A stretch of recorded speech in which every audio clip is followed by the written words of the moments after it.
There was a thing a couple years ago where they did an experiment where they would delay your own speech by like half a second. So you'd have headphones and you would try to talk, but you would hear yourself half a second ago, like in real time. And your just speech falls apart immediately. Like you can't do it. And they put it out as an app in like the 2010s at some point, and people were like making videos of themselves trying to do it. Because it sounds like one of those things where it's like, oh yeah, no, I'd be able to do it. You can't. No. Was the goal just to like experiment how crazy people would go, or was it just people thought it'd be cool to try I forget. The goal wasn't let's make an app where people make embarrassing videos of themselves, but that's what it became. But I don't remember what sparked the study. No thanks. Hi, Glenn. Nice to meet you in real time. Hello. It's nice to meet you. I've genuinely been enjoying your podcast. That's so sweet, and your message really warmed my heart. Shark Party emailed me about, like, I go and I like listen to the most recent episode of everything to make sure I'm not like agreeing to something I don't want to be a part of. I get that. So I've been, learning about a lot of new podcasts. I'm like getting caught up on yours. Like you've had people I know on. So I've been going back and listening to those. It's a lot of fun. I'm looking forward to it.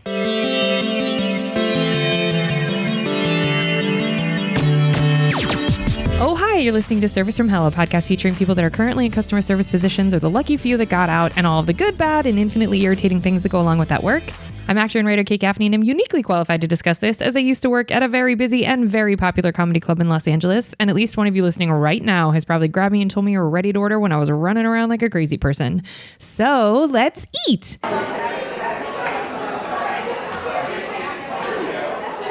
I'd like to welcome our guest, comic and weird dad, Glen Tickle. Originally from Pennsylvania and not New Jersey, despite what he says, Glen has appeared on Dry Bar Comedy, the Travel Channel, Cozy TV, and can be heard on Sirius XM. He is also available for Punch Up on Your Kids' Notes to the Tooth Fairy, who is totally real. Also ask him about the marshmallow experiment, and we aren't going to, we'll ruin a bit, but it's really, really funny. Glen is here to promote his insanely funny new special, Against the World Crime League, which will be out September 15th, 2023. Again, I can confirm it's hilarious. And I was teasing, Glen is very specific about where he is from. He's definitely from New Jersey, and he makes reference to it a lot. And in all of the literature I read, it was like, I am from New Jersey. So clearly I had to say he was from Pennsylvania. So Glen, is your last name a stage name? Because it's just the best comedy name of all time. How on earth did you come up with a name for your special? What do your kids tell people their dad does for a living? Tell us all the things. It's a lot of questions really fast. You got to answer them without me repeating them, probably too. Going to miss them. I'll try to do them in the order. Yes, it's my real name. I get asked about it all the time.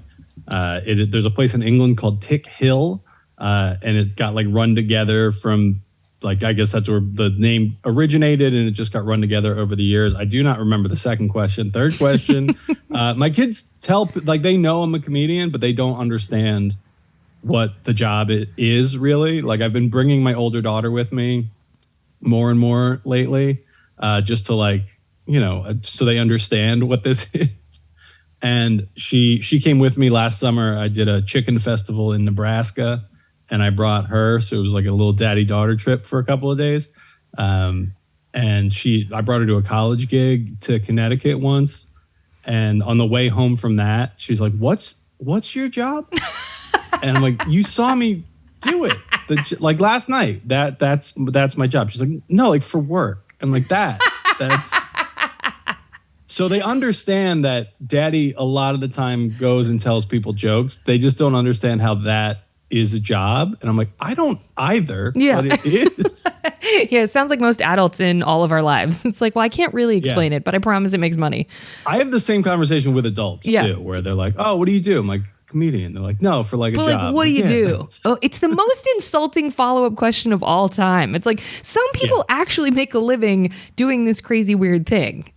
Like, you didn't leave. Also, they will have a job title that is just words strung together. Yes. I've been doing a bit about it where like the guy told me, he's like, oh, I'm a safety training coordination supervisor. I'm like, you can't just pick words. Like, that's you don't understand how comedy is a job, but you're a safety training coordination supervisor, Derek. Like, that's nothing. Tell me that's really what he told you. Like, it's those 4 words. Yeah. I wrote it down. He was like, that's so specific.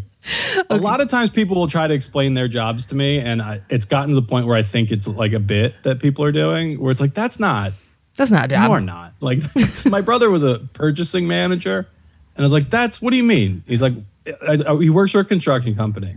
at the time. And he's like, yeah, when you build a building, you need to buy a lot of things. Who do you think does it? I'm like, I don't know, but it just feels weird that that's your whole. You sit in an office and you order wood, and he's like, "Yeah, kind of." That's. I mean, it's air conditioned. Well, the second question was, so the name of your special, I'm certain for a certain subset of the population that makes such sense, and it's a cool specific reference. A pretty small subset. Okay, so please elaborate. The special is Glen Tickle against the World Crime League, which my favorite movie is The Adventures of Buckaroo Banzai Across the Eighth Dimension. And in the credits for that movie, it says, watch for Buckaroo's next adventure, Buckaroo Banzai against the World Crime League.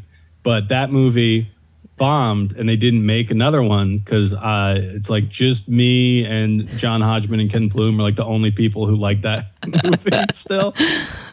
So years ago when I was doing my last special, Good Grief, I was editing the title or the credits. And I was like, oh, I'll just throw that in as like a joke at the end for me.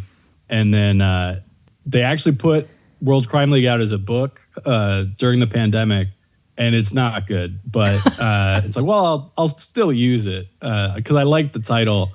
And now I'm putting the credits on World Crime League. And it's like, I should do that again. I should put another one in there. But I don't know what it's going to be yet, so we'll see. I love it. And I don't want to ruin this piece in case it doesn't make it to the special that other people see. But the watermelon, you don't have to explain it here, but I loved that. So I don't know, is that going to be at the end of this? It's actually at the beginning now. Oh, it's at the beginning. Okay, great. Yeah, great. I did it as like a cold open. Great. There's a watermelon on stage with me, which I think it was between when it was either right before or right after I filmed it, Gallagher died. And I'm like, oh, people are going to think this is like a weird tribute to a racist guy who died. I'm like, it's got nothing to do with Gallagher. It's all because of Buckaroo Banzai. Wait, I have to know, Gallagher's racist? I hate that. I didn't know that. I mean, he's not now because he's dead. But yeah, he was. His whole act in the later years was just like racist street jokes screamed at an audience. That's awesome. Boo. Sorry to any Gallagher fans out there. I'm glad you told me. I did not know that. I would have probably defended him unknowingly. That's a bummer. No, he came and like trashed my friend's club a couple of years ago. And it was like, the whole watermelon thing, you're going to make a mess, but like beyond the expected mess, he just like destroyed the room. And is like, was just not a great dude. Like he did that WTF interview he walked out on years ago. I love Mark, but I don't, there's so, his body of work is so broad with that podcast. But I didn't know he walked out and now I'm going to have to, I don't know if I should listen but to yes, the watermelon is there because of Buckaroo Banzai, not because of Gallagher. Okay, good. I'm glad I give you a chance to clarify because, good. I appreciate it. Yeah, no problem. I had no idea. Okay. I say this often, but I don't think people actually understand developing because you do a full hour. And I will say a lot of comics are kind of doing that 30-minute little taste, what is considered a taster in the industry. It still takes an enormous amount of time to put together 30 minutes, but an hour is its own sort of beast of material. So how long would you say like you invested in just crafting that hour? This was mostly stuff developed during the pandemic. I think there might have been a couple of things that were like holdovers from right before, because I recorded my special Good Grief December 2019, and then my Dry Bar special was January 2020. So like I recorded a lot of jokes in a pretty short amount of time. They were very different sets, but then everything shut down shortly after, and I did a lot of Zoom shows, particularly like corporate Zoom shows. It's hard to develop material on the internet for people who are at work. How do you know? How do you know? Like, oh, but they were at their jobs and you're doing bits. Yeah. Oh, no. They're like, they've been sitting in like some training meeting all day, and then I'm the thing at the end to like make it palatable. Oh my God. You're describing a nightmare. I mean, it's weird because sometimes it is very fun. And then sometimes it feels like the most torturous version of my job, where I do the bit about it in the special where I was doing it for a company in India. So I'm performing literally the middle of the night. The show started at 3:30 in the morning for me. Every person on that call was muted and their camera was off. And I was like really like pushing. I'm like, guys, come on. Like, I need some kind of feedback. And I'm just staring at, 85 black boxes on Zoom and just not, I had to do a full hour. It's not in the joke version because the explanation isn't really that funny or worth it. But there was another comedian who was like hosting the event and he logged off after 5 minutes. Come on. on. He was done. And I'm like, you're not even gonna stick around. I mean, the two of you could have had banter all day, at least. Yeah, we had it was 3 shows for this company because it was based in India, but like they had branches, I guess, everywhere. So we did it, I think it was like 3:30, 5:30, 7:30. So that people in different time zones could pick which one they wanted to go on. 3:30 was the only one where it was nothing. And then the rest of them, it was like most of the people, I think, or I might be misremembering, but I think 3:30, everyone was muted and cameras were off. 5:30, no one showed up. And then 7:30, it was like 100 people watching, but 5 people we could see and or hear. Oh and I was my like, God. This is nothing. That ain't it. Like, That ain't it. I've gotten used to hearing like laughs on a bit of a delay or just like watching people like react rather than hearing it. So they usually go fine. They're not, groundbreaking shows that I'm like, too bad I wasn't screen recording this great Zoom show that I had.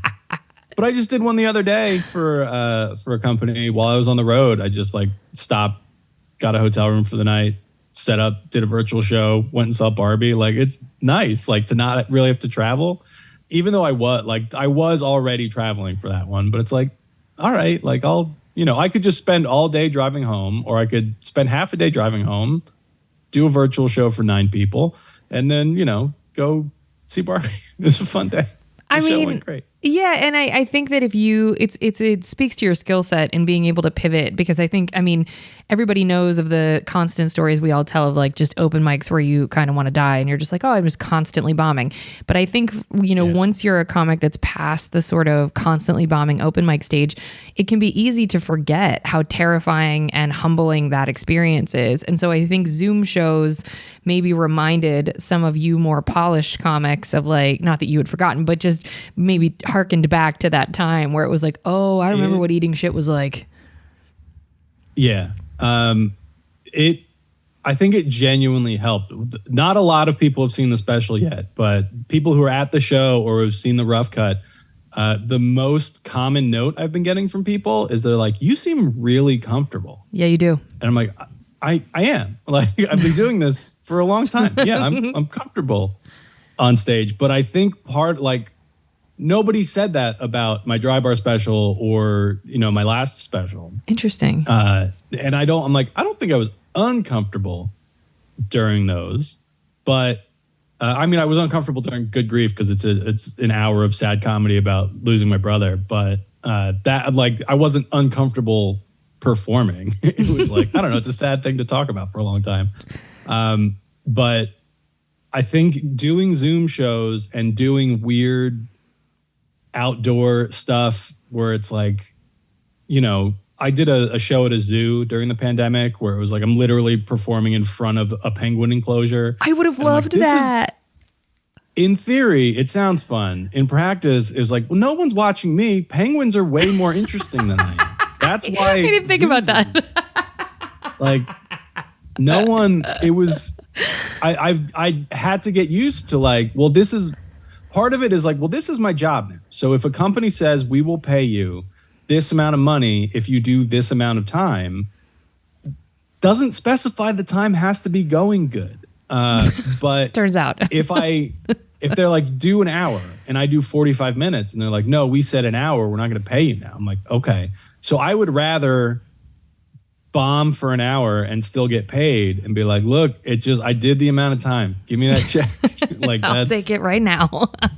A friend of mine, a comedian named Jay Black, he writes like Hallmark movies and stuff mostly now, but he's still out on the road.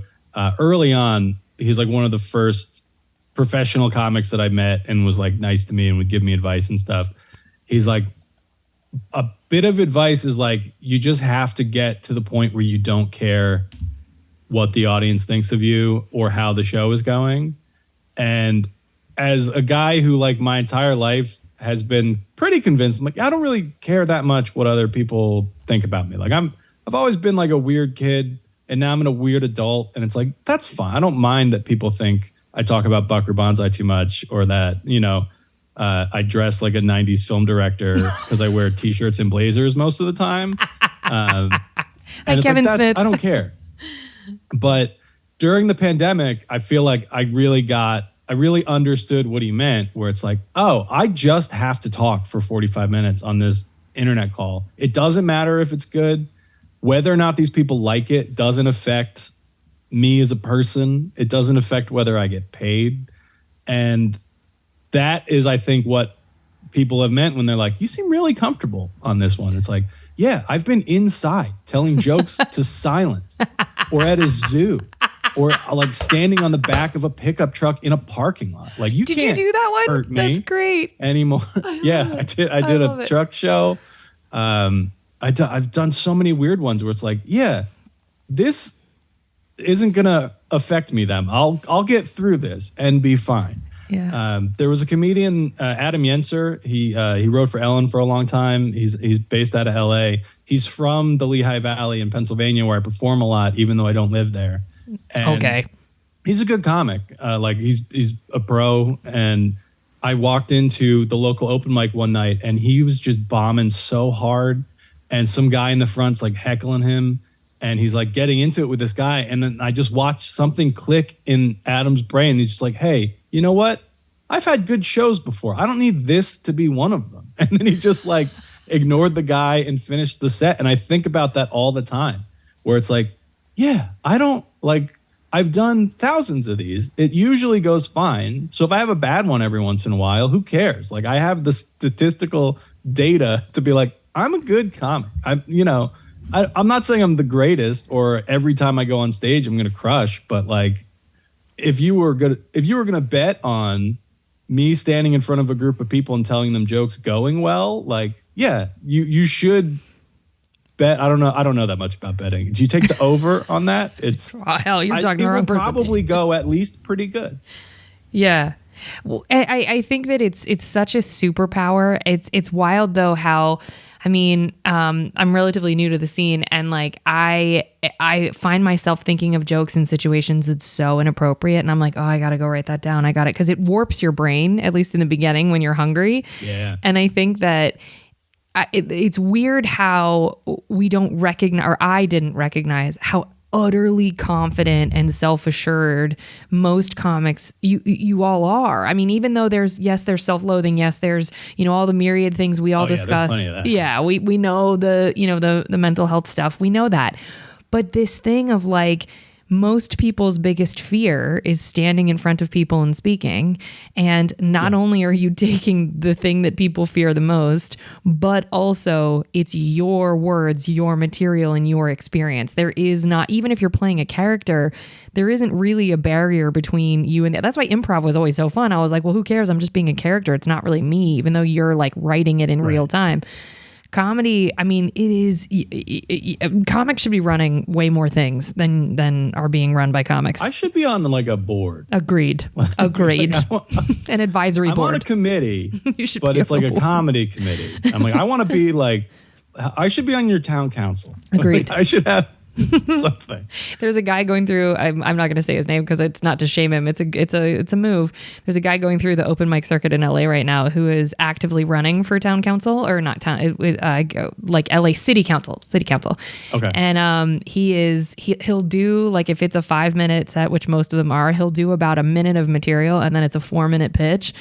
And I gotta say, I'm like, you know what? I think comedy warped your brain enough early on where you're like, yeah, I can pivot. I can take this to an open mic. I don't care. I bombed anyway. And I was like, yeah, it's a move. That's a bold swing. He went for the fences. I mean, he's still doing it. God bless. Okay, well, just a couple more questions in this section. So your special is going to come out September 15th. Where can people find it? How can people get eyes on you? It will be up on my YouTube channel. Perfect. Which is like a trend lately. I've known like a lot of people are just dumping stuff on YouTube, and I feel like a couple years ago, it just like that seemed like self-publishing a book or like having a direct to DVD movie in the Blockbuster era. But R.I.P. Blockbuster. I think, especially now, because everybody's striking against streamers being terrible. It's like, yeah, I mean, I could try to sell this, but like, to who? Netflix, a terrible company that I hate. Yeah. Why would I want to put it on Netflix? Like Drybar was great to work with, and when they put the special up on YouTube, like it got a ton of views on there. So it's like, oh, if everyone's just watching comedy on YouTube, I'll just put it on YouTube. Like, why do I need another company to be involved? Agreed. Where I can just upload it where it's super easy to watch. Like, you don't have to have another app. You can just follow a link and watch the thing. They're saying that like YouTube is one of the most equitable and like judicious in on the side of the artists of all of the places where you can put content, and they kind of always have been. So their reputation is propelling them forward. I heard the music streaming like if you do YouTube Music, I think they pay on the lower end, but all of that is terrible. Like, the fact that if you listen to an album on Spotify, the people who made that album get like a penny is gross. My first album, like I just self-distributed it, and then I wrote this article about how I did it, and every couple months a comedian finds it and then will reach out to me and try to get me to produce their album, and I'm like, no, read it again. The whole point is, would you need someone else to do that? But could that be passive income for you, or you're just like, you just simply don't have time? Yeah, a couple people have broken me and gotten me to do it, but I always try to talk them out of it, because it's all like doing it for someone else is all the parts of it that I don't like. Yeah, I get that. Like I put a lot of work into stuff like this comedy special because then it lets me do comedy more, which is the goal. Like, I don't do it because I love, editing or filling out spreadsheets to get audio on Sirius. Like, that's not fun for me. That ain't like, it. I do it because like I have a film degree and a production background. So it's like, well, I know how to edit it, so I'll do it. But if I, had enough money to throw around, I would just pay someone else to do it, but I don't. So I do it. I hired a colorist because that is like the last step, and it's driving me up a wall where it's like, I will work on it myself for like an hour and be like, I don't know what color my face is anymore. Or it's just like, you think like, oh, I have a red microphone in the special because of Buckaroo Banzai. And it's like, is it the right red? Like, is it too orange? Like, I don't know anymore. Like, I don't know what colors mean. And then my friend's a photographer, and he does like a lot of work with like experimental color in his prints and stuff. And it's like, come on, I need you to explain to me what red is. And that's been a huge help. His name's Daniel Jason Decker. I don't want to not. Well, that's lovely. Okay, so people they can catch it on YouTube. And then are you going to release the audio, speaking of Spotify, are you going to release it on like Apple or Spotify, or are you just doing YouTube?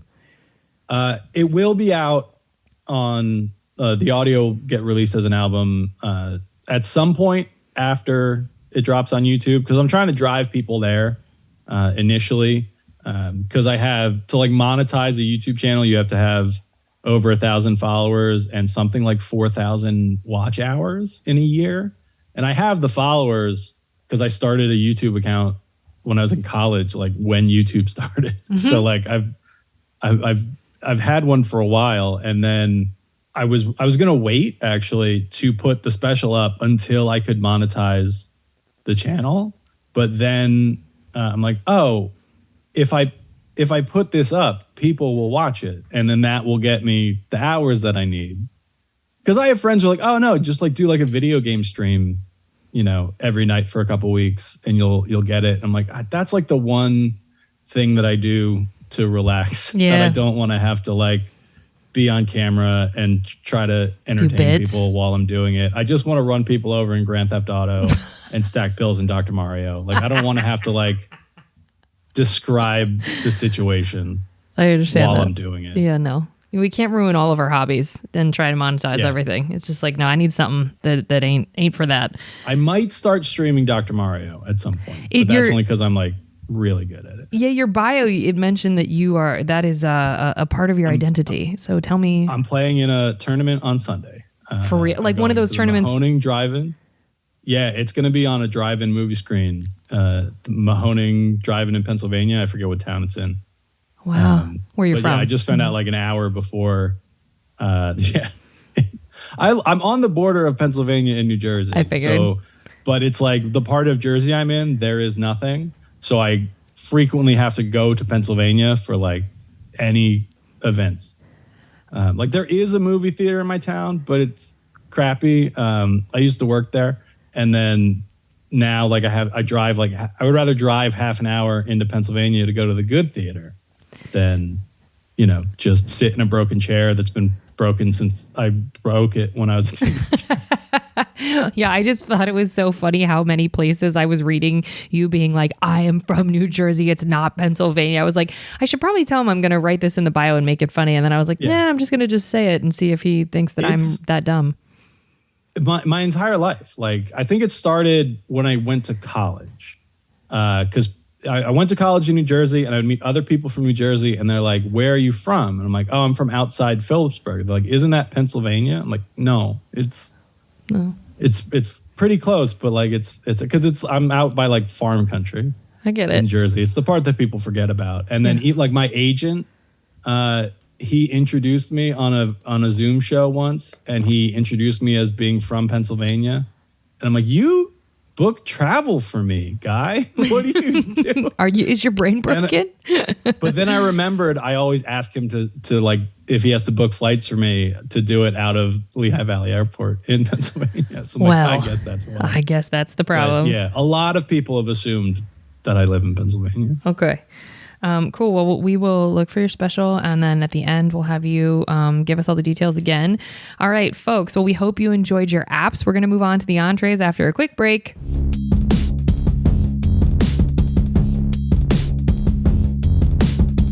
You are very sweet, and you said that you have listened to episodes, which we very much appreciate. So you get how this works. So I won't break it down.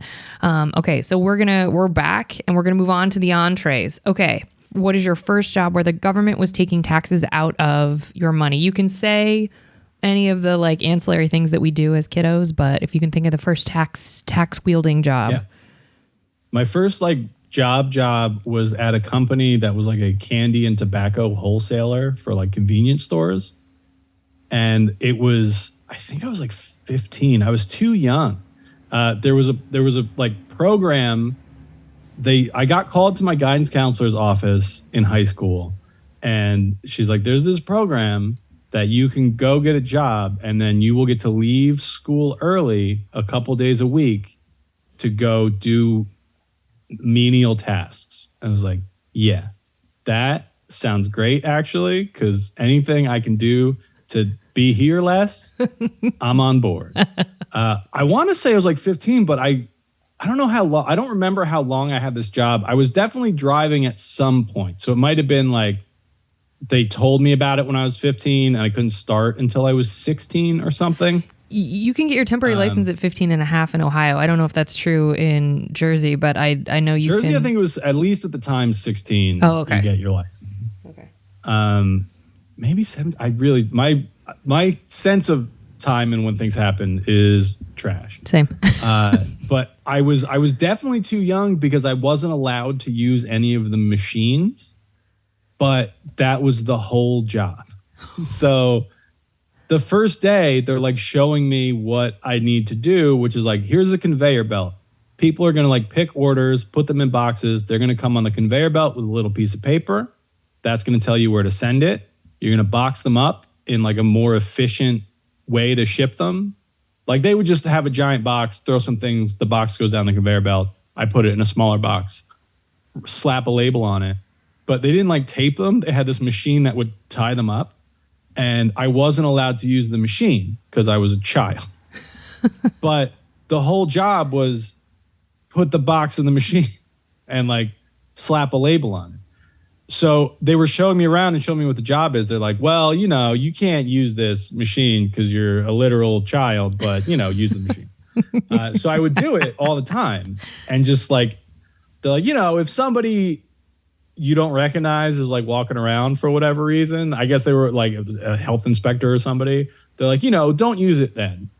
I wasn't a good employee because I was, again, a child. And I frequently would put the wrong labels on the wrong orders, and they would go to the wrong stores. And then the stores would be mad. And then my boss would be mad. And I'm like, yeah, I get it, but I don't know what to tell you. I shouldn't be here. Like This is on you. It had to be something where like I was getting paid, but like it had to be something where the state, they must have been getting additional money or something for me being there. It was the only reason I wasn't fired immediately. Because I was there for a while, because I remember like every couple of months they would gift us like a huge box of like what was essentially just soon to expire candy and stuff, because it was like, oh, here's a bunch of like Christmas candy around Christmas, like all like the Christmas colored M&Ms or whatever, because they're not going to sell them in February. And by next Christmas, they're going to be no good. So they're just like, here's a big box of candy, which again is like a 15, 16-year-old. Like, this is the greatest job in the world. I want that now. Every 3 months, they give me a bunch of junk food. It's fantastic. I also wasn't supposed to be allowed to like pack any of the tobacco. Like, it's like where convenience stores like order cigarettes and candy and stuff from. I wasn't supposed to handle any of that, but it was like literally every order was 40 cartons of cigarettes and a box of candy. And I put the wrong labels on everything. They kept telling me I was packing stuff up wrong. I was like, I don't know. I don't want to get better at this. Like, this isn't goals. I'm just here so that I don't have to be at school. That's like, it. Full stop.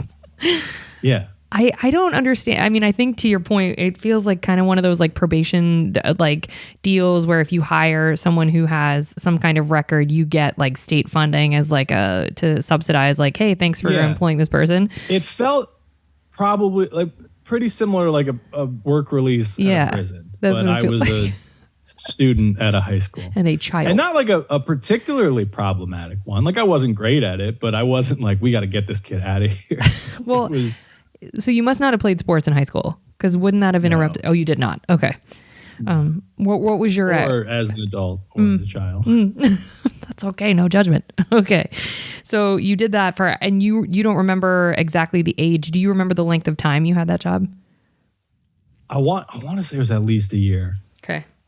That's wild. And then, okay. So you remained bad at it, committed to being terrible at that job. Okay. Good for you. Yeah. I at no point were they like, your performance has really improved. It was every shift, like, you sent this order to the wrong store. I'm like, oops. Yep. I mean, I don't doubt you. I don't know what. I'm not arguing, man. I probably did. The paper comes, and then I think I'm putting the right address, because I'm not like typing a number in wrong and it just goes to the wrong address.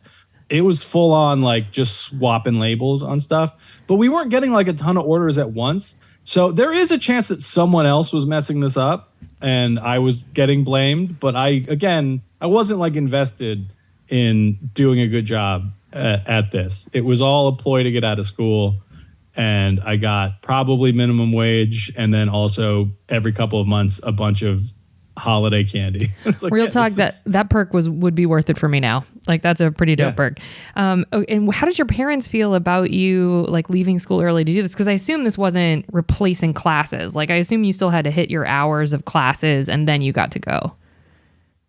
Yeah, I think it was like I could leave school early. It was like 2 or 3 days a week to go do this. So it was like instead of study hall or something. It wasn't. That makes sense. Like, I don't think I got credit for it, but again, I don't remember a ton about it. Sure. It was just the offer was presented to me as sometimes you can leave school early, and that was basically all I heard before. I was like, sign me up. Yeah. Whatever it is. If it's hitting me in the face repeatedly, I don't care. I will badly box up cigarettes with a machine I'm not allowed to use forever if it means I don't have to go to math class or whatever. But I don't think I was getting out of classes. I think I was just getting out of having to be at school. Yeah. So it was a win-win. How many customer service jobs have you had total? Now, I count comedy, but not really. Like comedy is customer service. It's like this sort of heightened example of it. But I'm talking like all the jobs up until comedy. Yeah. I made a list last night, and I know I'm going to leave some off. That first one, it was not. I mean, I guess it was getting sent to a customer, but I wasn't like interacting with anybody. I think the next job I got, I was a lifeguard. Ooh. So not really customers, but like I'm interacting with people. And parents, that counts. And trying to keep them from drowning each other. Yeah. Which people want to drown. That's what I learned as a lifeguard. People, they're ready to go. they want to do it at the YMCA. They don't care about the rules or their health or safety. I think my first real like customer service job where I was like had a register and was like dealing with customers who are handing me money was when I worked at the movie theater. Okay. In high school. Okay, I want to go back to that because I don't understand how you did that and boxed stuff up. So was the movie theater a weekend job? Oh, this was all after. There wasn't like overlap. Okay. Well, good. You weren't being worked to death. I either quit or got fired from that boxing job when I got certified as a lifeguard. Okay. So we're going to go back to the movie theater job. But the thing you said about the lifeguard job was people want to drown. Now, you said, was it at the YMCA that you were a lifeguard? Yes. So I day camp directed at a YMCA, and I can tell you that is one of the worst and hardest jobs I've ever had in my life. And the YMCA, no shade to the organization, but wow. So please elaborate on why you say people wanted to drown. I usually worked like on the weekends or in the summer, I would do like the early shift, whereas just like when they would open, people would come in to start swimming at like 6 or whatever time the pool opened. So I would be like very tired and just watching like the same 8 very old guys do laps. And there was one guy every morning dove into the pool despite not being allowed to do that. And every day I'd have to blow my dumb little whistle and be like, don't dive. He's like, I won't do it again today. He wasn't like doing tricks. He wasn't like getting in and out. It's just how he got into the pool. And it got to the point where it's like, he would come out of the locker room like, don't dive. He's like, all right. And I'm like, don't do it. And he's like, okay. But you don't have like any authority. I couldn't like give him a ticket. I'd just be like, hey, please don't. It off. Because I knew he was going to do it. And then he would do it. And it's like, well, don't do it again. He's like, yeah, I'm going to come back tomorrow. I'm going to do the same thing. What are you going to do? Cancel my membership? You're a child. Like I was 16, I think. And it's like, he's just trying to ride out his last couple of years in a pool. Or if it was a shift where like parents and kids were there, they're just jumping on each other. Everybody would try to like stand on the kickboards in the pool, and we're like, don't, because it goes under and then it flies up and it smashes somebody in the face. They're like, yeah, but I'm gonna do it. I'm like, well, you could throw a kid out of the pool, and then like you get screamed at by their parents for 20 minutes. And it's like, well, I told them not to do a thing that is dangerous and will hurt them or someone else in the pool, and you didn't listen. Like I don't know what to tell you. I was there until a guy died in the pool, not when I was working, but another shift I came in, and then they're like, oh, did you hear a guy died? And I was like, what? Like he had a heart attack like in the pool. So my friend was the lifeguard on duty when it happened, and she like dove in and did, everything you're supposed to do. But when they got him to the hospital, like it wouldn't have mattered. Like, and this girl I think was younger than me. She was like, whatever the minimum age to be a lifeguard is, she was that. So I want to say like 15 or maybe just like a younger 16. But she was like really upset because obviously, but they're like, nothing you would have done would have saved this guy. Like his heart exploded and his heart is in the pool, actually. Like, yeah. And I'm like, oh, right. That can happen, huh? Like, because the whole time I was a lifeguard, I'd never had to like dive into the pool to perform any kind of rescue. It was all walking around telling people not to stand on the kickboard. And then the second it's like, oh, I might actually have to try to save somebody, huh? Oh, I don't want to do this anymore. I quit. No, I did. It was like that was the first job I think I like quit because I'm pretty sure I got fired from that packing job where I left high school early. Lifeguard was just like, oh yeah, no, I'm not cut out for this. And then I went to work at a movie theater where someone died there too. But again, it wasn't like nobody was expecting me to do anything about it. Can you care? I want to go back to, I have some lifeguarding questions, but I'm I'm instead of confusing myself, I'm just going to say someone died at the theater. We'll get back there. So for the, I don't have a lot of details. Oh, okay, to great. follow up on. It's just a guy died during a movie and then they went to clean it and he's still sitting there and they're like, hey, you gotta go. And then he couldn't because he was dead. Yeah, that was another one where like I didn't go in to clean the theater and find a dead guy. I heard about it later. I mean, of course you heard about that later. You touched on this. It is a really wild concept as a child because we are children as teenagers where you think, oh, people like it's not a guarantee that we get to 85. Like people do just all of a sudden shit happens. It's a weird, like, because when your grandparents die when you're a kid, of course it's sad, but it's also kind of like, yeah, but they have white hair and canes and like that feels like they, whatever. Right. Again, still sad. But when someone in the zone of like an age you think you could eventually be, even if it's like 40s or 50s, in your head as a kid, it's kind of like, oh, they weren't like old and they it's a weird thing to try and understand. Yeah. And it was, I think that was the person who died in the pool, I think was before anyone that I knew died. Oof. Like it wasn't, I think at that point, all my grandparents were still alive.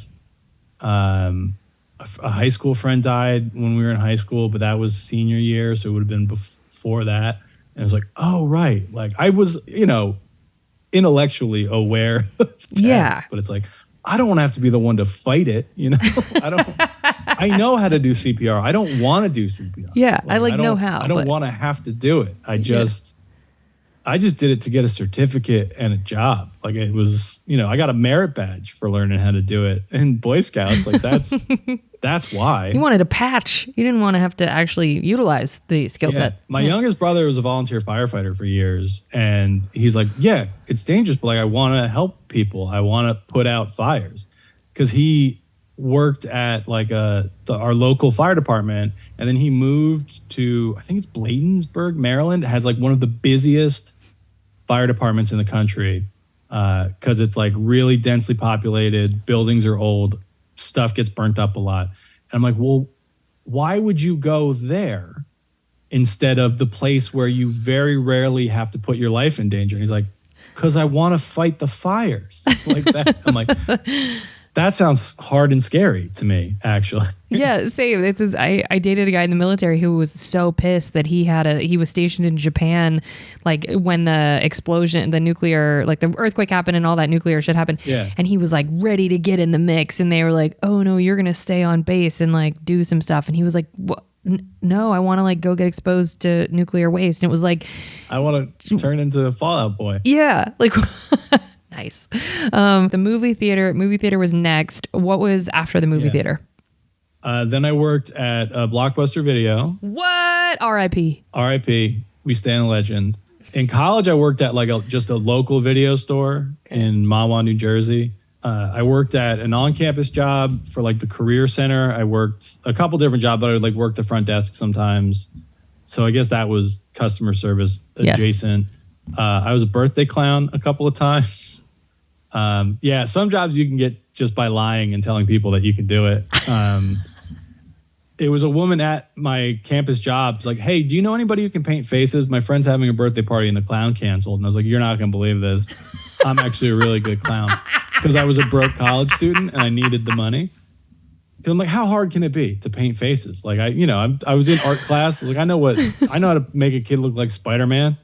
And so I just told her I could do it. And then I like put a clown outfit together and it didn't go great, I thought. But then the mom was like so happy. She started recommending me to her friends for their kids' parties. So there was a couple months where I was like doing a bunch of birthday parties in Mahwah, New Jersey as just a clown named Glen Tickle because my name's so dumb. I didn't have to change it.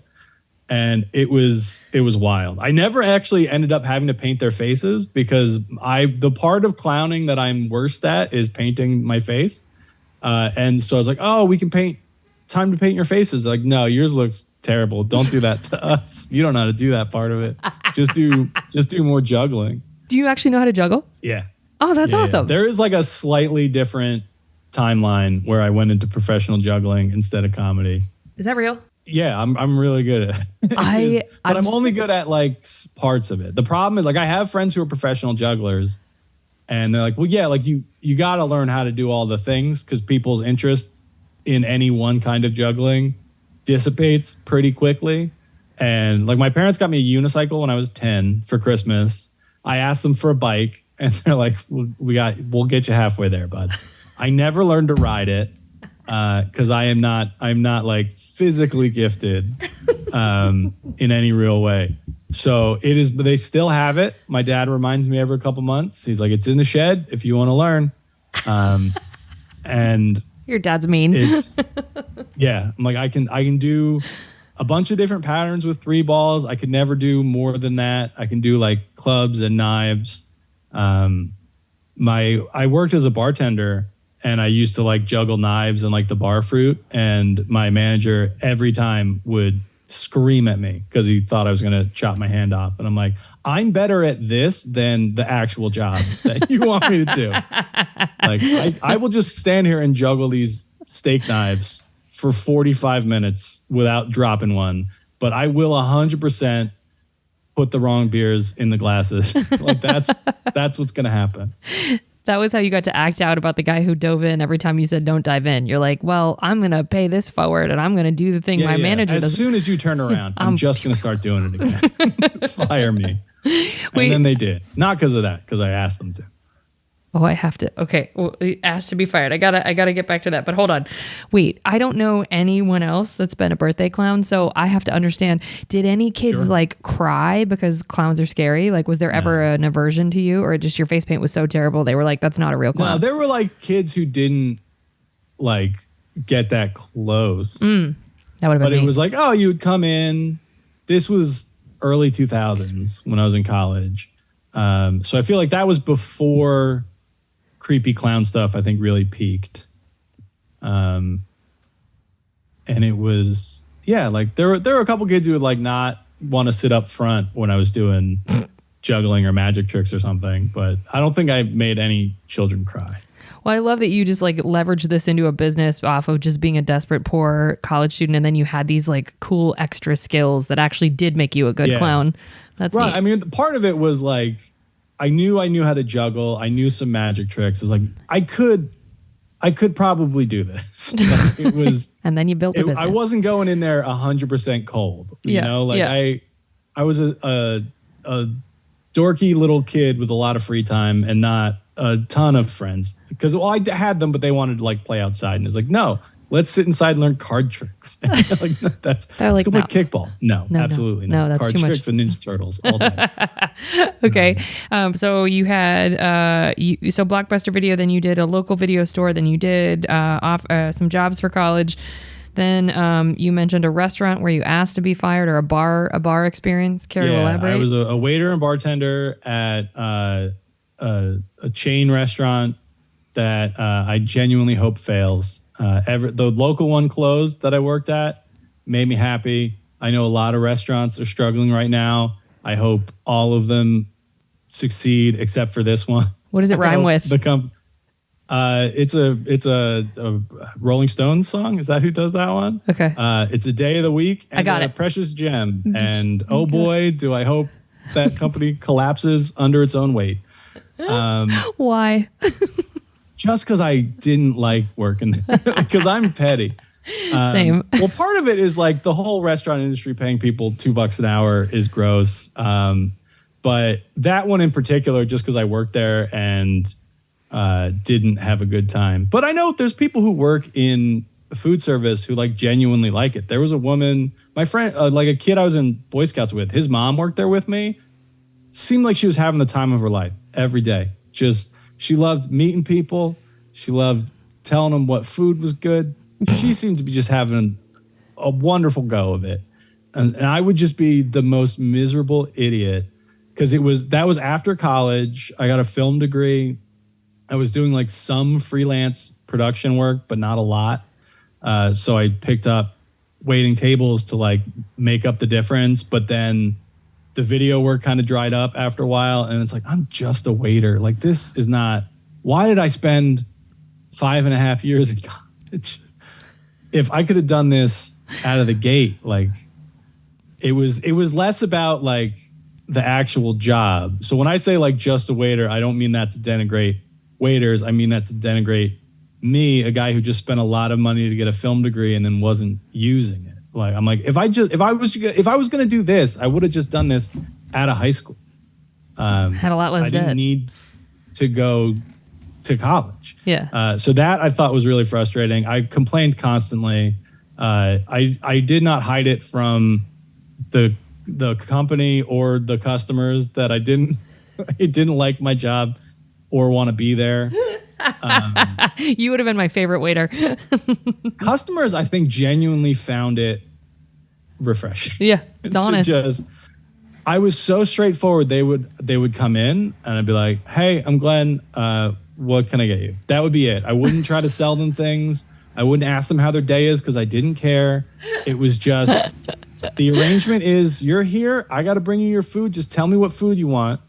And then I will do my best to remember to put it in the computer. It's a real coin flip that I'm going to forget to do that. And you might have to wait a while before I realize that I didn't put it in yet. However, that happened a lot. Did you blame the kitchen? We always blame the kitchen. Oh, yeah. Oh, God. Kitchen's really backed up. They're like, we're the only ones in here. It's Tuesday. At 11 a.m. Tuesday morning. Like, you just opened. What do you mean? Like, oh, yeah, they're still getting everything. They're still getting everything ready. They're still prepping. Yep. Oh, I've done that too. Okay.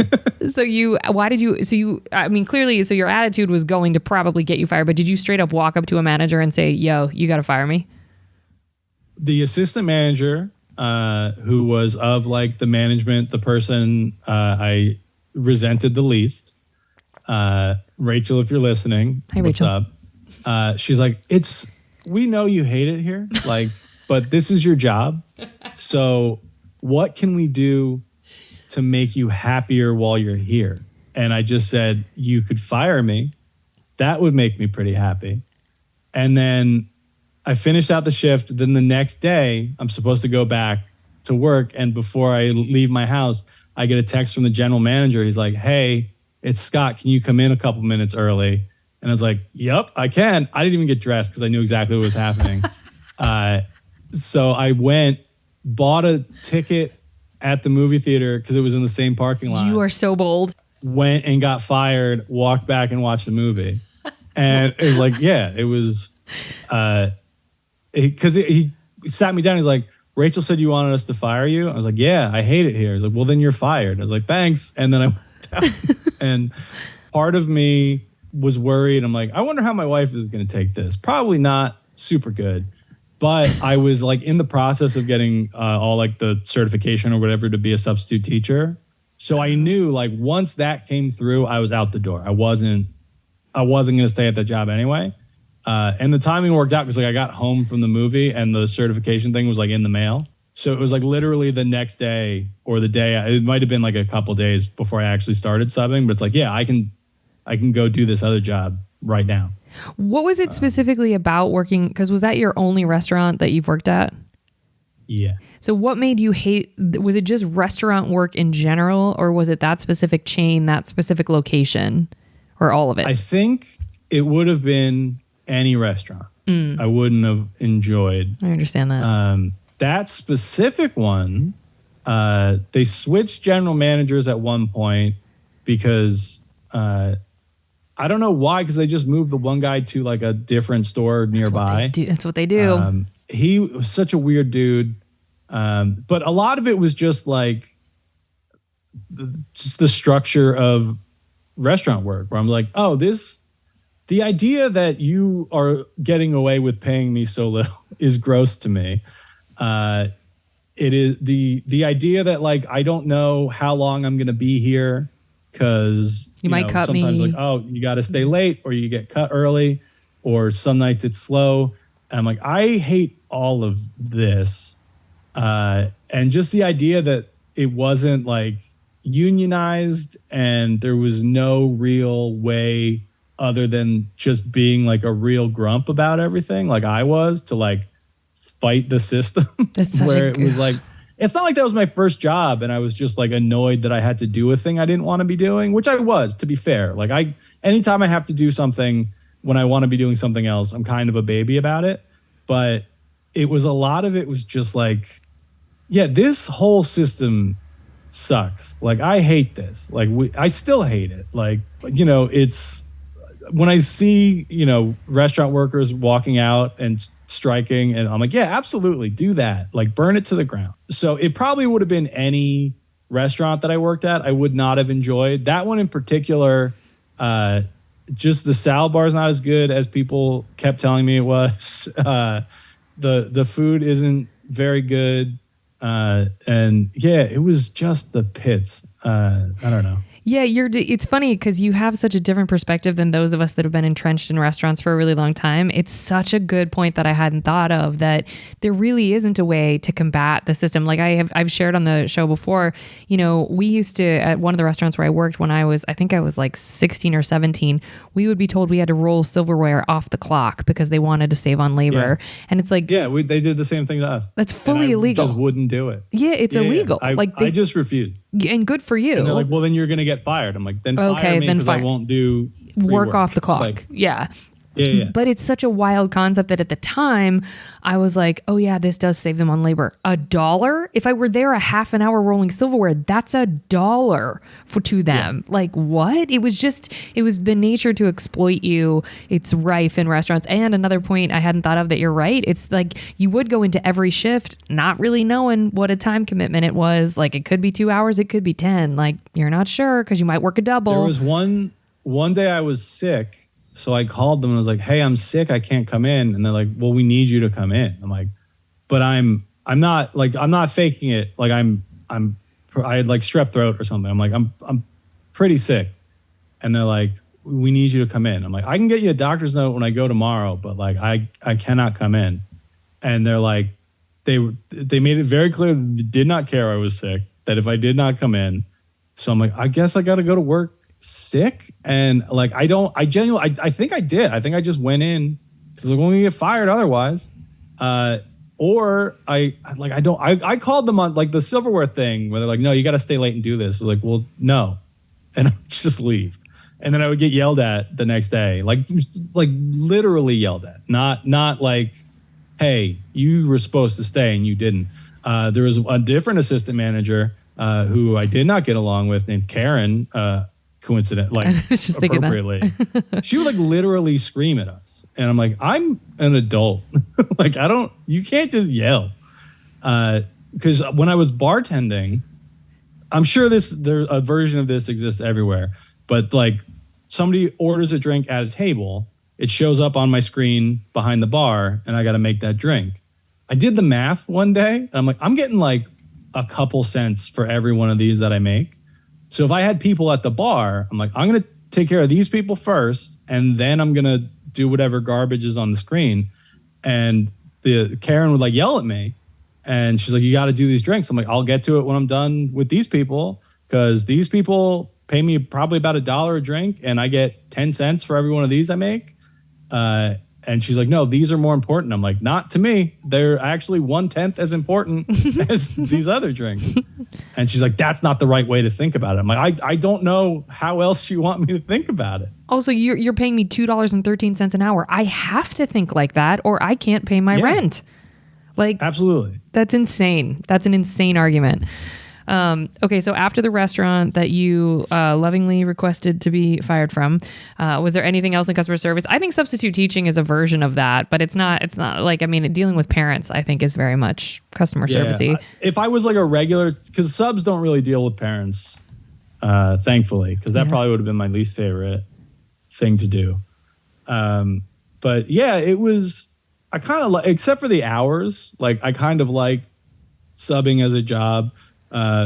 Because compared to like other types of teaching, it's pretty low levels of responsibility, depending on kind of what grade you were teaching on any given day. Mm-hmm. because a lot of the other subs didn't like going to the high school or the preschool because like there was the high school. There was also it was called the alternative high school for kids who were like about to get kicked out of school, and they like it was like their last chance to like make up work or whatever.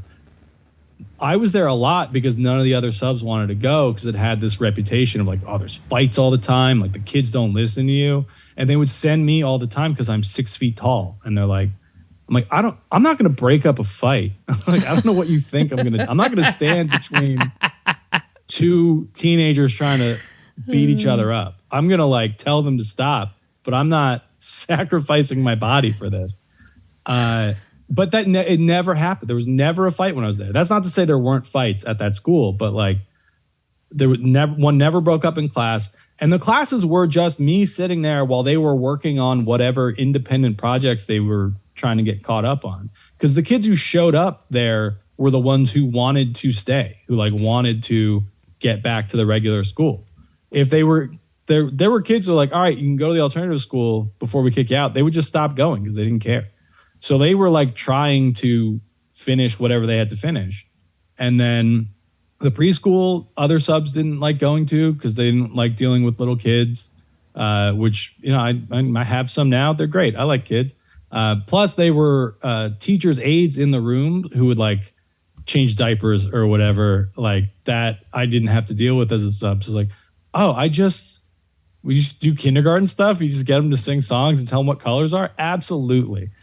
So I was at those two places probably more than anywhere else. But it was, you know, it's not performing, but you're talking to a group of people. So, you know, you get comfortable dealing with crowds. It was all right. I didn't love the hours, having to get up so early, and just kind of the day-to-day of it all was stressful, where like there was an app that we would sign up for, and when a job got posted, you would get an alert, and then basically whoever grabbed it first got the job. After a while, I had like a reputation as a good sub, so schools would call me directly when they knew they needed somebody. And I don't know why I had that reputation. Like, I don't think I was that good. But the woman who did it for the high school is like my wife's distant cousin or something. So I'd like see her at family reunions and things sometimes. And she was telling like my mother-in-law or somebody like what a good job I do. And I was like, why do you keep saying that? And she's like, because you show up and you're not like, you don't cause a problem. And I'm like, that seems pretty bare minimum, actually. She's like, you would be surprised at how many people just don't come when we put them on the schedule, or show up drunk, or like are just smelly, or will like, one dude started handing out Bibles to kids in class, and they're like, absolutely, you can't do that. Turns out you can't. Really can't. Yeah. And I'm like, oh yeah, no, I'm not doing that. I'm not going to hand out Bibles to anybody. The bar is pretty low as a substitute teacher. If you don't smell and all the kids are there at the end of the day, you did a good job. It's like, I didn't realize how bare minimum the expectations of this were. I'm trying to find, there's a statistic that shows like how long substitute teachers, I don't know, it's probably different, I'm sure it's different in every state, but how long substitute teachers last based on like, I read this somewhere once that it's like, for some people, it's a sustained level of, you know, casual side income. And then for other people, it's like a pathway into being like a regular teacher if it's a filled district or whatever. But I didn't even think, I mean, I know a couple actors out here in Los Angeles who do substitute teaching, and they say it's the best thing ever for them because even with auditions and stuff, they can still work the schedule around it. Or if they know they've got stuff coming up, they just don't put themselves on the list. But I just feel like I think I've got skills, but then I think of being in exactly what you described of like maybe one day being at the alternative school with kids who are kind of on their last hope or whatever.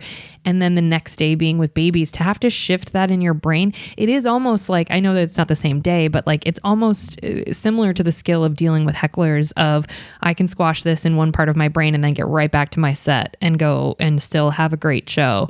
Like you sort of compartmentalize. I don't know. I do think I see why you're saying like I feel like you're making the scheduling of it when you need it when you need that to be your job is stressful because it's like, I don't know if I'm going to work tomorrow or next week or, ever again. Because it is like a lot of the time just day to day. But when you are using it, like I started comedy around the time I started substitute teaching. I think I might have done a couple open mics before subbing, but like I was doing both simultaneously. And when you start out in comedy, you're not really thinking of it as a job. It is just like a fun hobby for a while.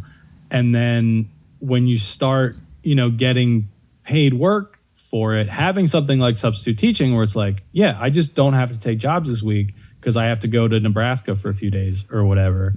It is like the flexibility of it, tremendous. The pay, garbage. Not great. It is.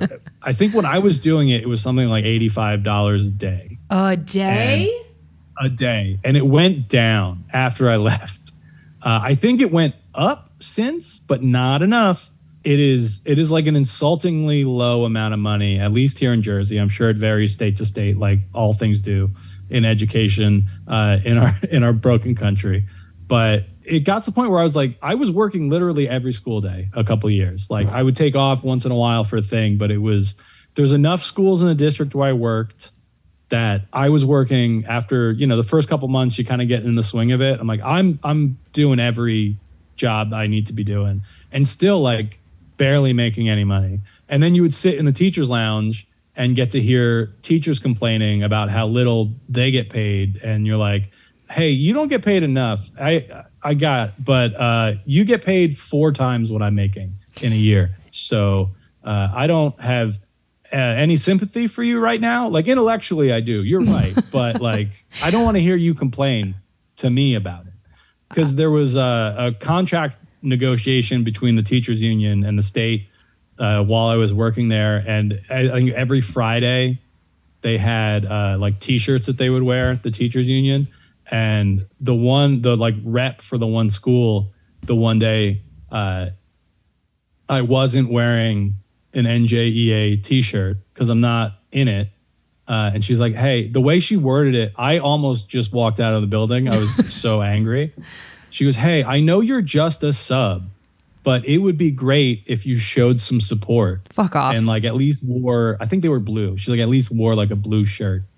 And I was like, I'm making so little money to be here and have to do your job on a moment's notice.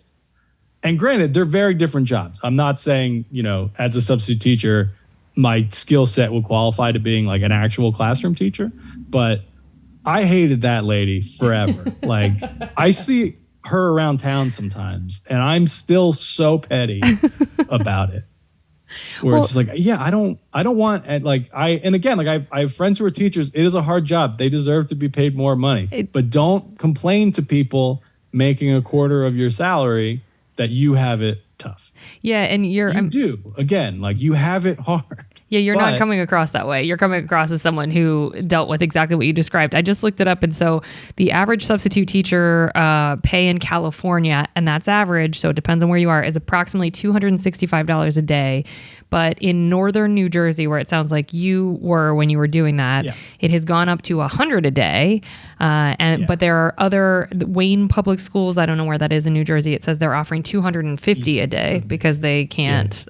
So what you're describing is essentially, $100 a day after taxes. What are you walking with? 75, maybe. I mean, you can't. And it's like a full day. No, you can't do any other job. And if you end up bartending at night to subsidize your income, you're bartending till 2 a.m. and then you got to be up at 5 to be able to make the calls to see if you're supposed to. Because I was out doing shows, which at the time were either unpaid or like not paid well enough to really be considered. But it's like, well, I'm getting home at like 2, and then I have to get up to be at school at 6:30. Yeah, whatever. No. It was rough. Okay, well, I want to say, so of all of your customer service jobs, which was your favorite? You don't get to say comedy. I think probably substitute teaching.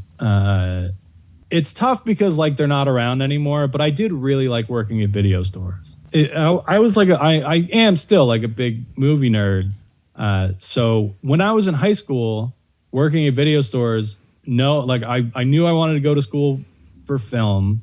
So I was, watching everything I could and just having basically an entire video store that I worked at that I could, I think the limit was 5 movies a week that I could check out on my employee account, but I'm sure I worked around that limit a few times. I'm sure. Where I could just watch anything I wanted. And then when I was in film school and working at a different video store, and just like still any movie that came out, I could get it. And it was like such a help. I love that not a lot of people were coming into the video store in college, because that was in like kind of the dying days of the industry. And that I really liked, because I didn't have to do that much of like dealing with people. But my favorite thing when I worked at Blockbuster was on when busy, like Friday and Saturday nights when they were busy, my manager would send me out on the floor, and he's like, just walk around, see if anybody needs anything. And at the time, this was like before IMDb, or at least you couldn't pull it up on your phone. So people would be like, hey, I'm looking for a movie. It was like a game to me, where they're like, I don't remember who's in it, what the title is, or anything about it, but I think it might have been like a beach. And I was like, Castaway with Tom Hanks. They're like, absolutely. And it was like the greatest feeling to find what movie they were looking for. The less information, the more fun it was. It was almost always a Tom Hanks movie. That's hilarious. But then when I was bored, I would also try to talk people into renting Magnolia, because I'm old enough that it was a 2-cassette rental. And those were the least popular things at Blockbuster. Nobody wanted to rent a 2-tape movie, except for maybe Titanic. I was just going to say that's probably the truth for Titanic. So people would be like, hey, I'm looking for a movie. I don't really know what I want. I'm like, have you experienced the cinematic world of Paul Thomas Anderson?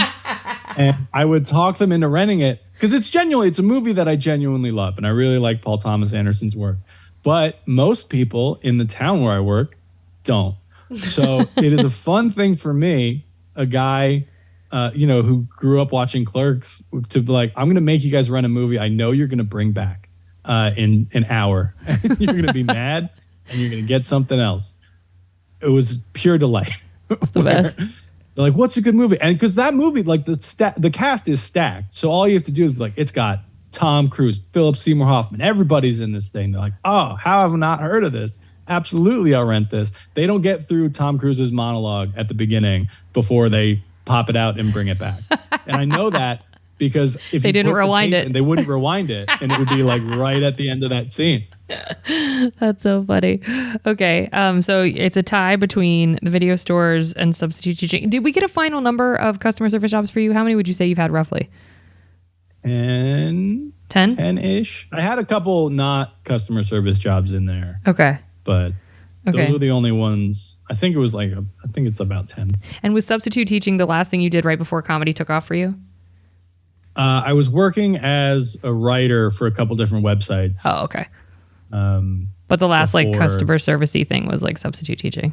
I worked with, this was like right before the pandemic. I worked with seniors where I would like help them run errands. Where like I wasn't allowed to do any medical stuff, nor did I want to. But if they needed someone to drive them to the store to like pick up their medicine and like go grocery shopping for them or whatever, that was like you. I would do that. And then a lot of it was just like spend time with them so they have somebody to talk to.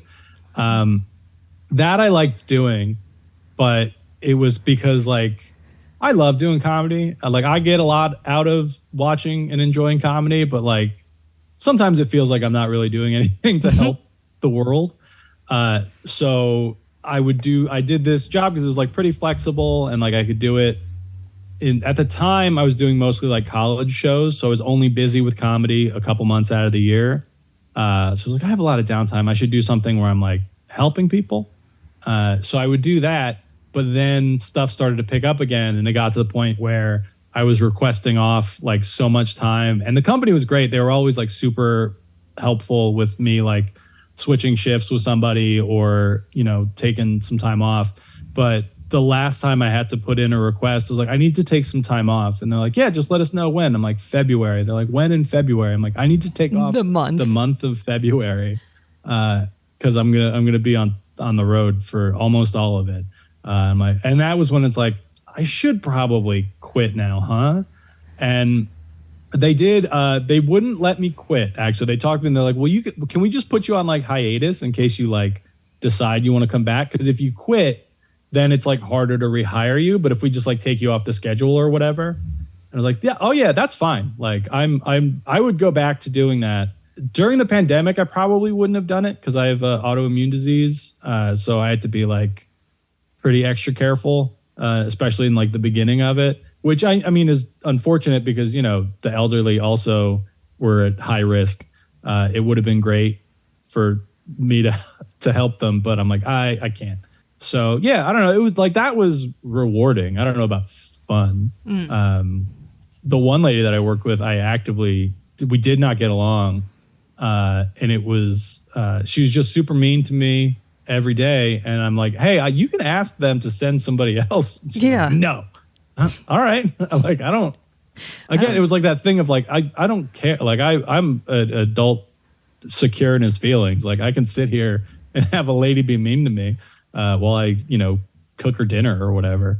Like I don't feel bad. I don't like drive home crying because this old lady doesn't like me. It's like, you're just a mean, lonely old lady. Like that's, you know, your grandkids don't call, so you have me. Like that's fine. Yeah, I get that. Okay, so was that okay? So we got okay. So 10 total. What was the weirdest thing you've been asked to do whilst you were on the clock?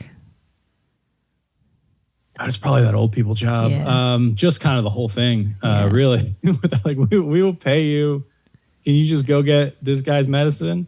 I'm trying to think if there was any like truly wild stuff outside of comedy. Because the weirdest thing I've ever been paid to do was I had to go perform a wedding at a planetarium in Pittsburgh for 2 Star Wars nerds, whose first date was to a comedy show I was on. And I'm like, I'm going to have a hard time beating that as a weird thing people have paid me to do. That's awesome though. Did you were you the officiant? They're still married.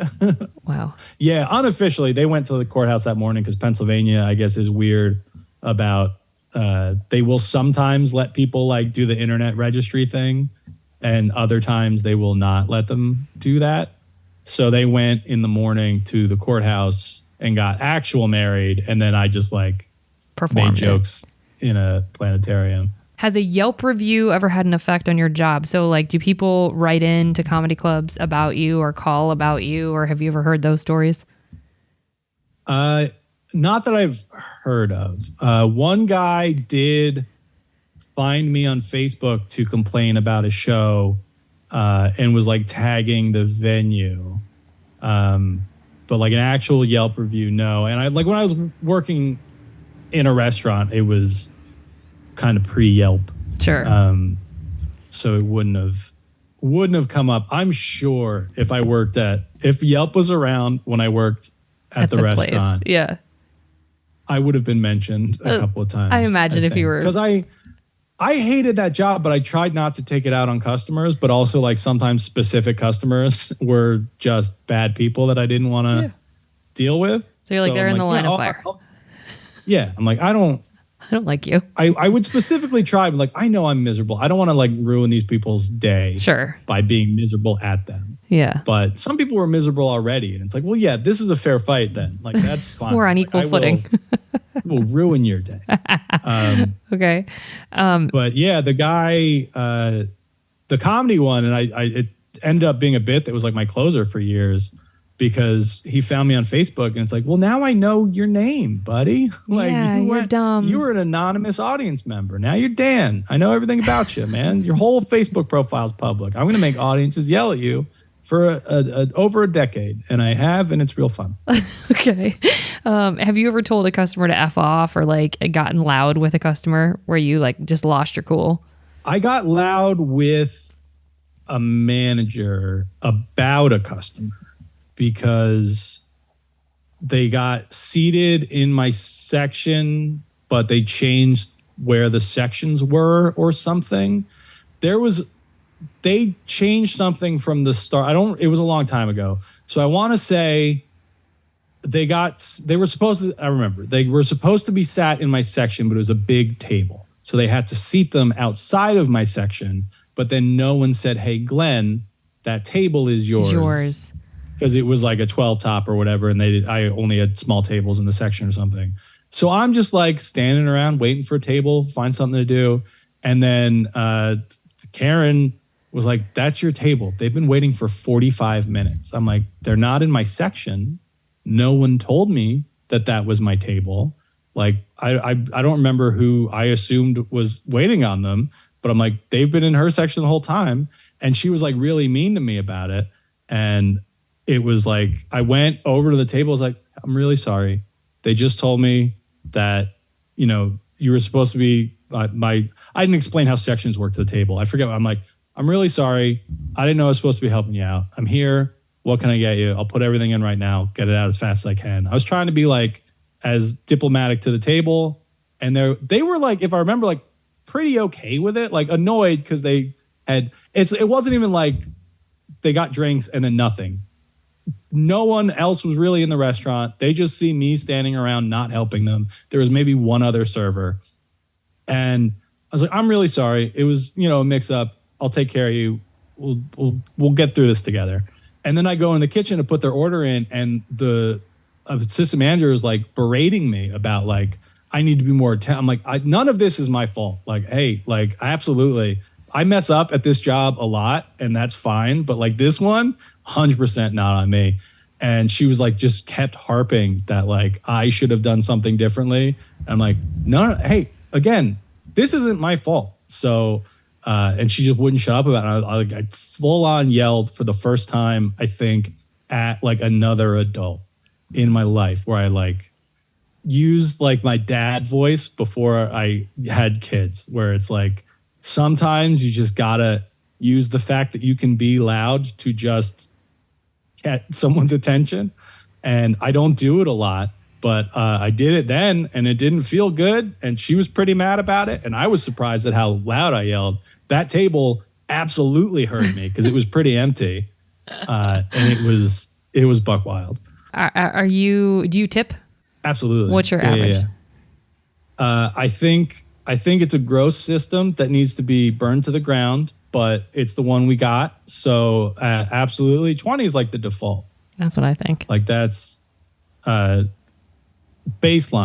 20%. If I have a nice time, or you look busy, or if I sometimes just I don't know who, like, I don't know if it's an expression or who said it to me at one point and it sounded good, but I think about the phrase "be generous when you can" a lot, especially because like I grew up, we didn't have a ton of money. I don't have a ton of money now either, but it is still like a thing where it's, I don't know if it's just because like not having money as a kid, we're like, yeah, when I have some, it feels nice to like throw it around a little bit, and not in like, not a gross way. No, I get it. Flashy, like big time way. It is just like, if I do a big show, if I leave a club or something with an envelope full of cash and I stop and get dinner somewhere, that person is getting a lovely tip, just because like it feels good to do it. So 20, I would say is the baseline. If I have a bad time, like if I can't imagine a situation where I would not tip that is just not paying the bill. Like, if the service is terrible and the food is like inedible, I might be like, I'm not paying for that. Like, I'm not giving you money for this food that is an hour and a half late and inedible. I'm not gonna like walk out and like flip the table. Like I'll handle it like an adult, but that's also never happened. It's just that's the only time I can think of. Like, but even then, I would probably still tip the server unless they threw the plate of food down on the floor in front of me on purpose. Like, I don't mean drop it. I mean like while making eye contact, did it out of spite. Like here's your salad, idiot, Dick. or like something like that. Yeah. But like 10 or 15 would be like the punishment version of the tip. We all say that. That's so funny. Yeah, where it's like, I'm not gonna not tip you, but like, come on, Because especially as a guy who was a bad waiter for a long time. Yeah. It's like, I'm not going to, it's almost never that person's fault. That's right. Sometimes it is. And when it is, it might just be because they're having a bad day. Like I frequently would forget to put orders in because I have ADD, which was like undiagnosed at the time. So it was like, if I didn't immediately walk from the table to the computer to type the order in, there's a very real chance it just wouldn't get typed in until they're like, hey, is our food coming out soon? And it was, like, oops, a thing I did a lot of times. And so if, an order or something takes a long time to come out and that's the reason, it happens, like I'm not going to be a monster and not tip that person. You said that the tipping system is a gross system that needs to be burned to the ground. What's the alternative? Oh, just paying people. Boom. It's just so pay easy. people It's so easy. a fair amount. Such a solution. Just like what a wild concept. Absolutely pay everybody what they weird need to live. It is so simple. It's insane that we don't. Agreed. But again, like don't be Steve Buscemi in Reservoir Dogs. Like that's not tipping people is not the way to burn the system down. I've heard that argument from people where they're like, oh yeah, if we all stop doing it, they're going to have to. No, that's not the way. A couple of fans of the podcast have sent me this article. I've gotten it a bunch of times now of how Gen Z's response to this is just they're like they have tipping fatigue, and so they're like, we're just not tipping as a group or whatever. Yeah. And it's like that's not systemic change though. Like the only person you're screwing is that server. So like it's not the argument or the platitude or the whatever that you think it is. It's not even virtue signaling. You just look like a jerk. And so I agree with you. It needs to change, but I don't agree also that the solution is not just stiffing everybody. Because I saw that article as well, and there's times where I've been asked to tip, and it's like this is not the appropriate time to do that. Yeah. This is not. You are not making $2.13 an hour. The tipping option was just pre-installed in your point of sale software, so it's there. So those times, I don't feel bad at all about not doing that, or like. If it's the proprietor of an establishment, I'm not tipping the owner. To have to tip them. Yeah, you own like this that bitch. Stuff where it's like, no, this is your place. Yeah, like you're fine. You get the profit. I might still like. There's places where I go where it's like, I know the owner, and it's like a small enough place where like there's a real chance the owner is gonna be the one taking care of you. And it's like, I mean that's fine. I'll still. But I got asked to tip at a bookstore, but not by the person, by the computer. And it's like, no. This is, again, it's like, you guys just haven't figured out how to turn that option off. Or you're just hoping people just hoping. I think they know how to turn it off. I think they're just like, maybe someone will tip us. And it's like, I mean, I hope you get paid well, bookstore employee, but same. I'm not going to make up the difference. Yeah. Okay. And last question in this section. Who is the worst customer you ever had to interact with, or an archetype of who the worst customer would be? There was a guy who came to the restaurant 3 or 4 times a week for lunch because his office was like right by it. And he got the same thing every day. But that thing wasn't on the menu anymore. It was an item that was discontinued quite some time ago, possibly before I even worked there. And it's like, we don't have it, man. And he's like, we'll make it. I know you have the stuff. But it was like a no low carb tortilla wrap based sandwich thing. I don't remember the specifics, but for a while they would still make it for him because they had like frozen tortilla wraps left over, but then they ran out and it's like, we don't have them. And every day he would come in and ask for it. But then sometimes he would get a new server who would just be like really thrown off and be like, I don't think that's a thing we make. And he's like, I get it here all the time. Tell the manager it's me and they'll take care of it. And it's like, no, they won't, because the thing you want doesn't exist in the world anymore, my guy. It's like you eat it up, all the low carb tortilla wraps. Like we don't have a supply just for you. But also, if you need something that specific and the restaurant doesn't make it anymore, which is what happens when you go to an establishment you are not running, then you either pick something else or you eat at home. It isn't the restaurant's job to create something specifically for you. Like that stuff That guy makes drove me insane. nuts. I think he did eventually switch, but like it took more than once to be like, oh, we don't have that anymore. Sorry, my dude. He's like, yeah, I guess he's like, well, if I ordered enough times, they'll bring it back. Bless his heart. He's like a one-man army. No, sir, that's not how that works. Okay, well, folks, we hope you enjoyed that. We're going to move on to the good stuff and hope you saved room for dessert.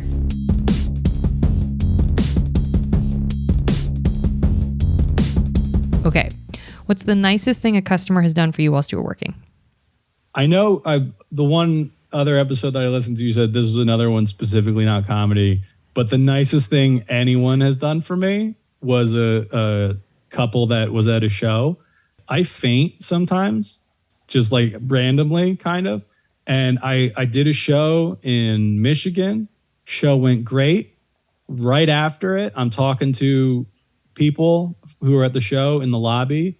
And then I get the feeling that I am about to faint. So I like excuse myself and I just sit on the bathroom floor and like, because if I like lay down, I stay conscious, but I get like a little disoriented and sweaty. So I do that. And then this guy comes into the bathroom and he sees me sitting on the floor and like panics because that's what you do typically. And he's like, my wife is a nurse. I'll be right back. And he's like so concerned about me. And the whole time I'm like, it's called vasovagal. I'm like out of it and sweating. And I'm like, it's called vasovagal syncope. It's not a big deal. It looks scary. I just need to sit down for a couple minutes. I'm like, if you really want to help, some ice water would be tremendous. But he gets his like nurse wife to come in and she's like checking on me. But she also knew what it was. Like she's familiar with it.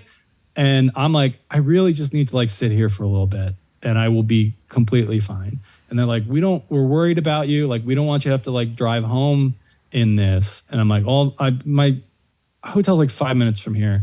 It's fine. So this very nice couple drove me to my hotel, but then came back in the morning on their way to church to bring me back to my car so that I wouldn't have to take like an Uber or something. Come on. And the guy gave me his business card and he's like, I know you're going to think this is silly, but if you could just let us know when you get back to Jersey. And I'm like, this is the sweetest thing in the world. So I texted him. I was like, hey man, I'm back. Everything worked out fine. So that couple I still think about pretty regularly of just like, there was no need. Cause again, like I was fine and the wife even knew it, but she's like, I know, like, you know, you look tired and sweaty. Just let us drive you home. So that was really nice. But in terms of like customer service jobs, I don't think anyone was ever nice to me. I mean, that's honest. That's the hardest question that people get asked. But that's great. The old people job where I was helping elderly people, the one woman that I worked with was genuinely like really sweet and a true joy to like get to spend time with. I don't know that any like one thing stood out. She kept trying to give me stuff, but it was like part of the rules that I wasn't allowed to like accept gifts. Yeah. I might get in trouble for admitting it, but she gave me a bunch of Far Side books. Aww. Because she knew she knew I was a comedian and loved comedy, and she was like clearing out a bunch of stuff. Part of the thing I was helping her do was like clear out a barn of like old stuff she was just getting rid of before she died. So she had a bunch of Far Side comics. She knew I liked Gary Larson. So she's like, she gave me those, and that was the first time I was like, this is like, yes, technically a gift, but like the value of 5 30-year-old Far Side books is enough that, you know, I don't think anyone would be like, you're exploiting this woman for profit. I'm like, I have these already. She's just giving them to me because she knows she's just gave them to me to be nice. And it was like the 100th thing she had probably tried to give. Bless her heart. And every other time it's like, no, I can't, I can't take it. Or I think we had to like declare them or something where it was just like, I don't have to fill out a form for this. But I genuinely really like Far Side comics and I thought it was really nice. That is very sweet. Took that. Yeah. What is the best tip you ever got when you were working a tipped position? I mean, I guess the books are pretty great, but was there ever like a monetary tip where you were like, hell yeah? No, I remember hearing like stories of people getting like crazy good tips on stuff and it being like a life-changing amount of money. I would get tipped like well sometimes. I got tipped after a comedy show a few months ago more than the comedy show was paying me. Like a woman just liked the show. She asked me for my Venmo and I thought she was going to give me like a couple bucks. she gave me like more than I was getting paid to do the show. Hell yeah. I saw the alert. I was still there. Like I ran out to my car and like got merch and insisted that she take it. So like I'm uncomfortable taking this amount of money for no thing. But yeah, I don't think I ever got like a huge amount where it's like what, like I got, you know, probably a higher than average tip on big parties a couple of times. Sure. Well, no, that tipping at the end of the show is pretty great. I love that. Good. Yeah. John Cena tipped me pretty well. Oh, yeah? The big, strong man. Wow. He came into the restaurant, but I didn't know who he was. He was there with like a bunch of people. He stands out in a restaurant just because he's like very large. I don't think he's super tall, but it's like, oh, it's a very big, strong man at this table. But I'm not a wrestling fan. So at the time, this was like, he might have done one or two small things in movies, but he wasn't like the guy he is now. Superstar John Cena. He's just like very popular wrestler who's in other things sometimes, John Cena. So I had no idea who he was. And the whole restaurant was like losing their minds the whole time he was there. People kept doing like the hand wave thing at me. Oh, sure. And I'm like, I don't know what this is. What is this? and then he left. And they're like, do you know who that was? I'm like, I have no idea. They're like, that's John Cena. I'm like, I still don't know who that is. And those aren't words he's a I wrestler. understand. He goes like this. I'm like, oh, all right. And then they're like, what did he tip? And I don't remember, but like it was an above average amount. He was super nice. He wasn't like, short or dismissive or anything. Yeah, good. So after that, like I said, I'm not a wrestling fan, but I'm like, anytime I see John Cena and stuff, I'm like, he's a nice guy. I hope things work out for him. It seems to be going well. Seems like he's doing okay. What's the best lesson you've personally learned from working in customer service? That the person taking care of you in a customer service position doesn't want to. Like almost, I'm sure it's not true 100% of the time, but there is absolutely something they would rather be doing than talking to you. So you should do whatever you can to make that experience go well for both of you. The idea that like you go to a restaurant and you just expect the server to like just be so doting on you. Like they have stuff going on. They just want to make sure they're making their rent that month. They don't want to hear about your grandkids or whatever. They're just trying to get through the day. So like be nice to each other, but just like keep your heads down. Like let's get through this together. I love that. And then final question in this section, what's one piece of advice you would give to customers who interact with customer service workers? I would say same. Like the idea that the customer is always right is that's not ever been a thing.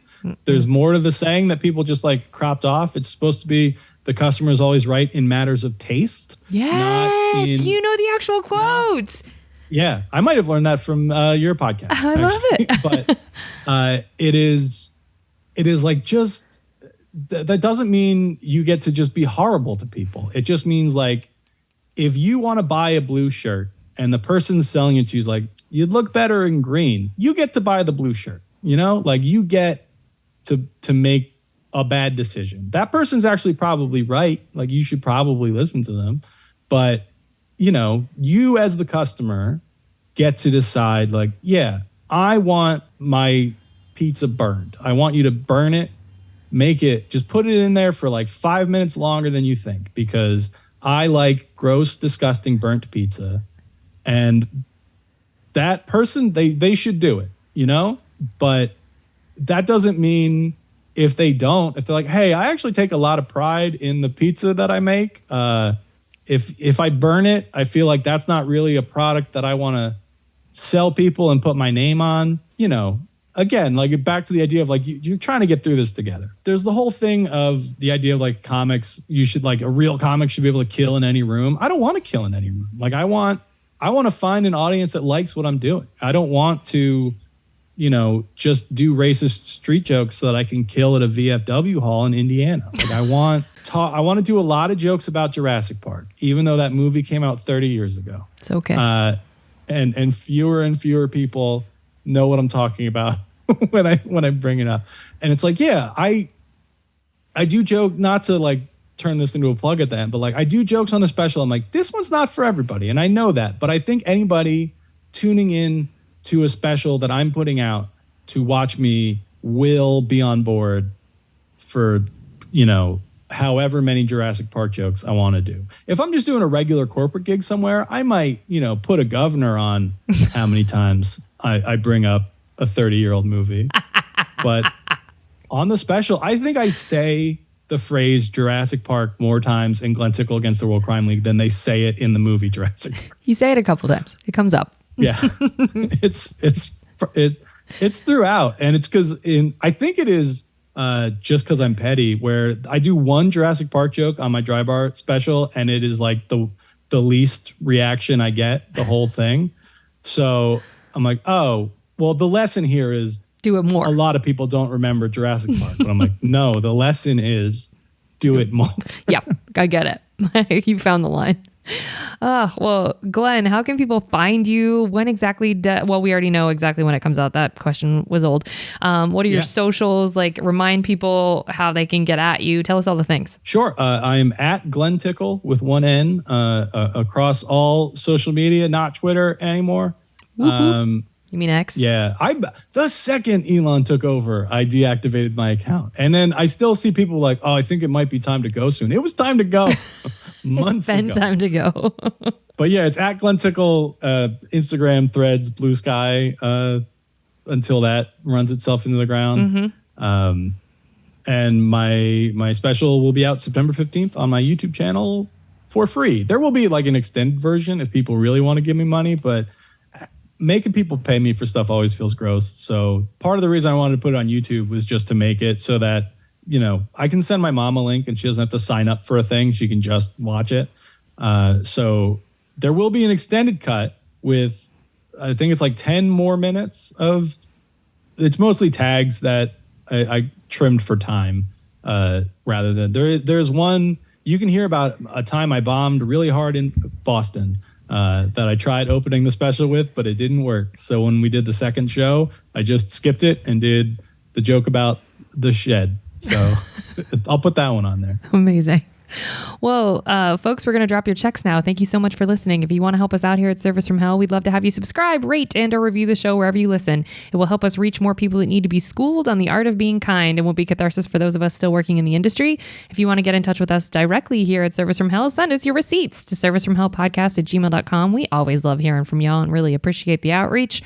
Remember, if you can't afford to tip, you can't afford to go out. So don't be garbage and be good to people. It's easier that way. Thanks for being on, Glen. This was lovely. You gave me so much. I had a wonderful time. Well, same. Thank you.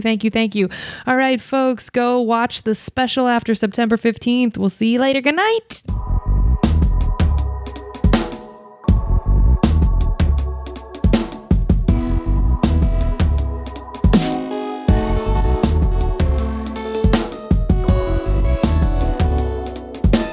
You really got it. Thank you for having me. Oh, this was lovely. I was surprised you do the intro live. Yeah, it's because a lot of people have not heard the show, and so it kind of gets them in the not a lot of people, but a lot of comics. It kind of gets them but in. You do it.